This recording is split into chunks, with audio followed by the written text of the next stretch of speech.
Estamos de volta ao nosso programa Saúde hoje, agora com uma nova relação dos nossos patrocinadores, sem os quais o nosso programa seria inviável. Agora os nossos agradecimentos vai para Escoplan, Escritório de Contabilidade, a Clínica de Psicologia de Michele Maimone, a Alcro Piscinas e Lazer, a Boutique Ouro Preto e a Via Ótica Concept. Muito bem, nós estamos comemorando o 8º aniversário do programa e estamos sorteando brindes aos nossos amigos telespectadores. Se você quiser participar, basta enviar o teu endereço para o nosso aí no vídeo. Por favor, participe. Muito bem, o tema em pauta agora é o simpósio de hematologia que foi realizado recentemente em Maringá, com a coordenação do hematologista Francismar Prestes Leal. Francismar, é um prazer tê-lo aqui conosco novamente. Agradeço o convite, é sempre um prazer estar aqui. Muito bem, como é que foi essa ideia de fazer um simpósio aqui em Maringá de hematologia? A ideia surgiu de um diagnóstico, né? Um paciente apareceu no meu consultório com uma série de queixas. As queixas se estendiam por 13 anos já e resolvi aprofundar um pouquinho mais o estudo desse paciente e acabei descobrindo uma doença chamada doença de Gaucher, que é uma doença mais frequente do que a gente imagina. E pesquisando o tratamento dessa doença, acabei entrando em contato com o Dr. Paulo Aranda, em Londrina, que é um especialista dessas doenças. E, através desse contato, surgiu a ideia desse simpósio para disseminar o conhecimento sobre esta e outras doenças, chamadas doenças de depósito lisossômico. E o simpósio se realizou recentemente, graças a Deus foi um sucesso, espero que o diagnóstico dessas doenças aumentem a partir de agora. A gente teve a oportunidade, inclusive, de assistir, né, algumas palestras, né, inclusive sua, do Dr. Paulo, né, e são, inclusive, doenças que a gente são raras, né, claro, né, mas não tão raras assim, e que escapam ao diagnóstico. E o problema são os pacientes que sofrem as consequências, né? A gente teve a oportunidade de ver isso e constatar isso em loco. O histórico natural dessas doenças acaba sendo longo pela falha do diagnóstico, né? Mesmo os médicos mais experientes têm dificuldade de identificar essas doenças, uma vez que os sintomas são comuns a outras doenças mais frequentes. E não se pensa, enfim, nessas doenças específicas. Entretanto, como um grupo, elas são frequentes.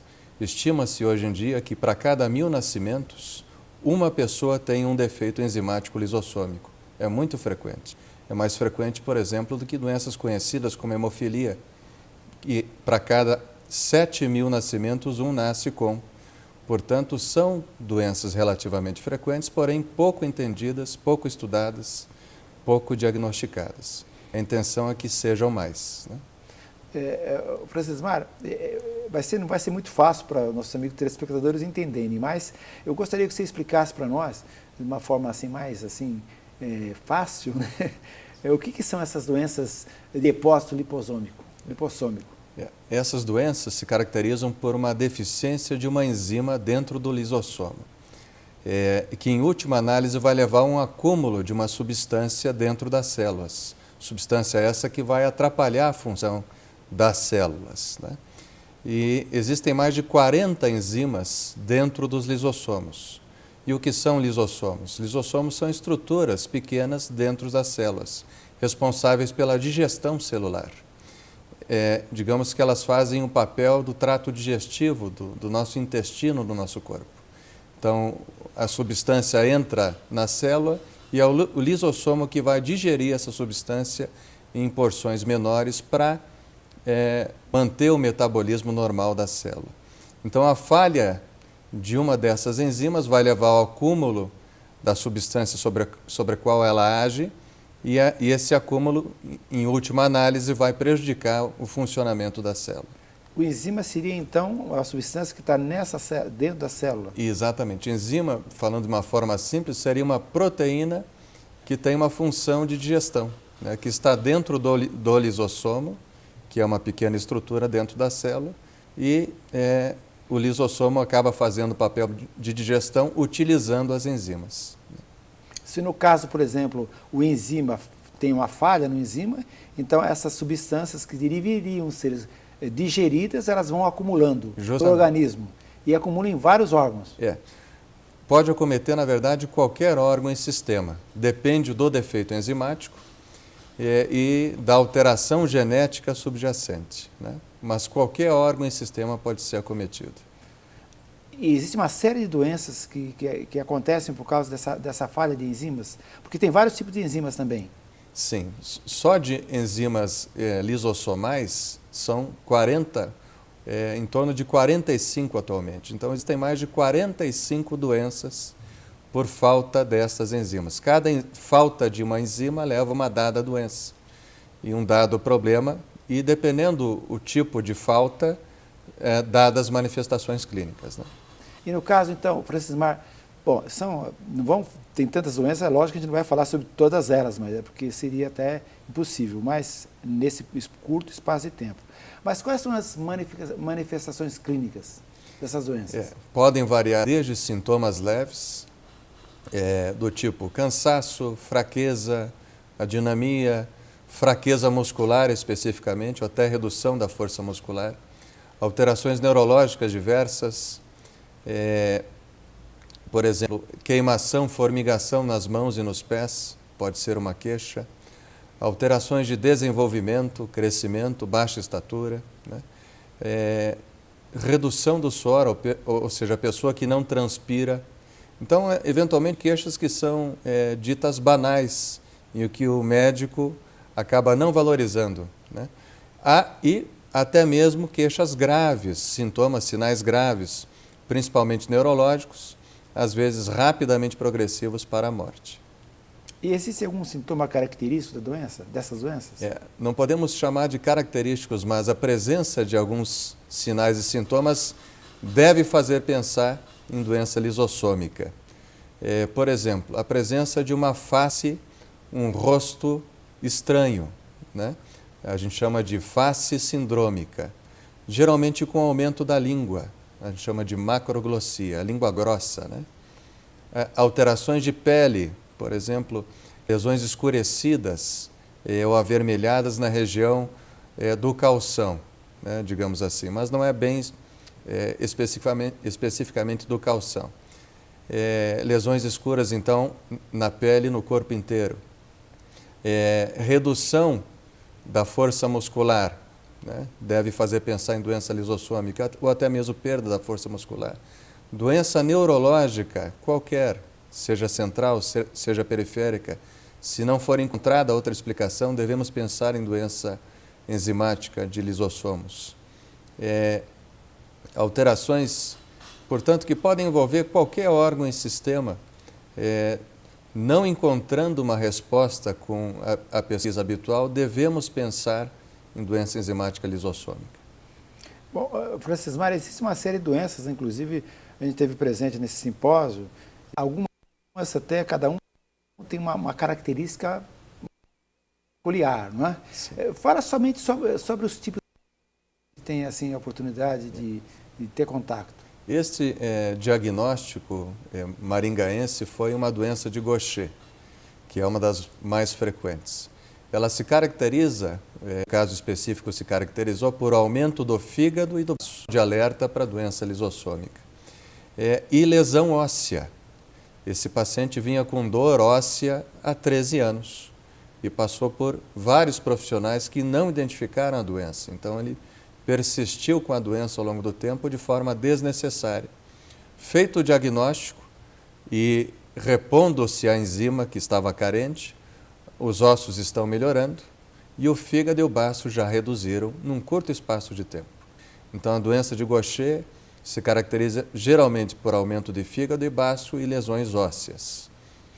Existem outras doenças, por exemplo, de Anderson-Fabry, né, que é até mais frequente que a doença de Gaucher e se caracteriza por aquelas lesões escurecidas na pele que eu comentei, mas que não são predominantes. Pode se caracterizar por alterações neurológicas, do tipo queimação nas mãos e nos pés, né? Sintoma esse que frequentemente é desvalorizado pelos colegas, né?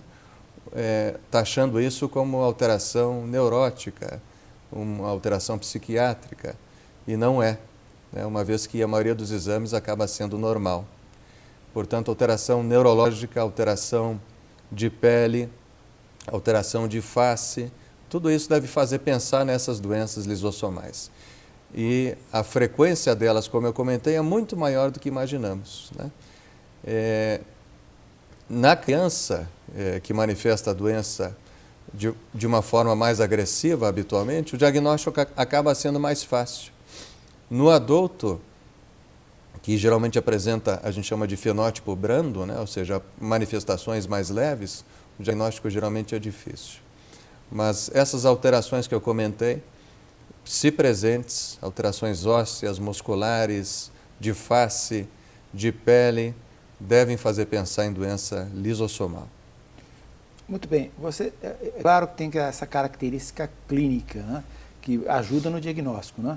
Muitas vezes há necessidade de fazer alguns exames complementares. Existe algum outro tipo de exame que auxilia no diagnóstico que confirma essas doenças? Sim. Uma vez suspeitada a presença de uma dessas doenças, devemos dosar a enzima específica, né? Essa dosagem enzimática é feita geralmente no sangue, na urina ou através de fibroblastos da pele, uma biópsia de pele. E se dosa a atividade dessa enzima. Se a atividade estiver reduzida, menor ou até ausente, confirma-se a doença específica. Por exemplo, redução da enzima beta-glicosidase, doença de Gaucher, que foi o caso de Maringá. Redução de outras enzimas específicas, todas dosáveis ou quase todas dosáveis, fácil diagnóstico específico, né? Ou seja, doença de Anderson-Fabry, doença de Niemann-Pick, doença de Pompe e assim por diante. Só esses exames de laboratório para confirmação dessas doenças são suficientes ou é necessário que você use mais algum recurso? Geralmente a dosagem enzimática é conclusiva, né? Basta a dosagem enzimática. Eventualmente, necessitamos de outros exames para enriquecer esse diagnóstico. Por exemplo, a pessoa com alteração neurológica pode ser feita uma ressonância nuclear magnética de crânio.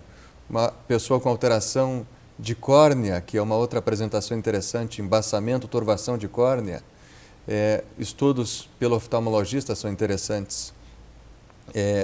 Um órgão especificamente cometido pode ser biopsiado também para confirmar o diagnóstico. Então, outros exames podem ser feitos para se enriquecer o diagnóstico, mas o diagnóstico de dosagem enzimática geralmente é suficiente. Como o Dr. Paulo falou também na conferência, que cada especialidade tem, às vezes, um acometimento. O oftalmologista tem o problema lá da córnea, né? O fundo do olho, neurite óptica, etc., né? No setor de rins, o urologista tem um problema com comprometimento renal, o cardiologista tem um problema do cardiologista, mas quem faz o fechamento do diagnóstico é o hematologista. Acaba sendo, né? Talvez porque não se pense nessas doenças nas outras áreas. A razão desse simpósio foi justamente aumentar o pensamento de doença lisossomal entre o gastroenterologista, que vai ter a diarreia crônica, entre o cardiologista, cujo paciente se manifesta com infarto agudo do miocárdio, jovem ou angina, naquele paciente com dor intratável, não se sabe o porquê, que passa pelo clínico. Não se pensa em doença lisossomal, deve-se pensar. Bom, isso está terminando, um minutinho só. Tem tratamento? Existe tratamento? Sim. Uma vez que o problema decorre de falta de uma enzima, basta repor essa enzima, né? Geralmente o tratamento é esse. E a enzima é fabricada por DNA recombinante. Então, na ausência ou na falta daquela enzima, dá-se a enzima através, geralmente, de um soro e a pessoa tem grande melhora dos sintomas que tinha antes. Por exemplo, neurológicos, esqueléticos costumam melhorar. Quero agradecer, infelizmente o nosso tempo terminou, mas você vai voltar aqui para a gente complementar essa matéria. Agradeço o convite, sempre à disposição, é um prazer estar aqui. Gostaríamos de lembrar-os que nosso vídeo você tem o nosso fone, o nosso fax, a nossa homepage, maringá.com.br/saúde, poderão ser acessados em quaisquer dúvidas que vocês tiverem. Agradecemos a gentileza da tua atenção e esperamos contar com a tua audiência para um próximo programa. Nosso muito obrigado.